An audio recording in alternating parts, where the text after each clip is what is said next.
உணர்வுகள், உணர்ச்சிகள் இதை பற்றின ஒரு சின்ன புரிதல். அன்பு, கருணை, பொறுமை, சாந்தம், அமைதி, கொடுக்கும் மனப்பான்மை, இது எல்லாமே நமக்கு இருக்கும்போது நம்மளுடைய இருதயம் ஹார்ட் பீட் வந்து பார்த்தீங்கன்னா ரொம்ப அமைதியாக இருக்கும்.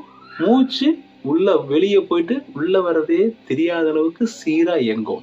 அந்த சீராக இயங்கும் போது உங்களுடைய ஆயுட்காலம் அதிகரிக்கும்.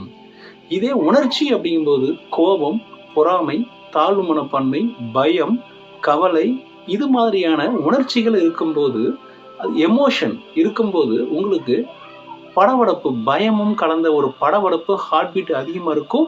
மூச்சு இறைச்சல் அதிகமாகி மூச்சு அதிகமாக உள்ளிழுத்தும் தன்மை வந்து அதிகமாகும் போது உங்களுக்கு மூச்சு காற்று விரயமாகுது. விரயமாகும் போது உறுப்புகள் தேய்மானம் ஏற்படுது. தேய்மானம் ஏற்பட்டால் உங்களுக்கு நோய் வருது.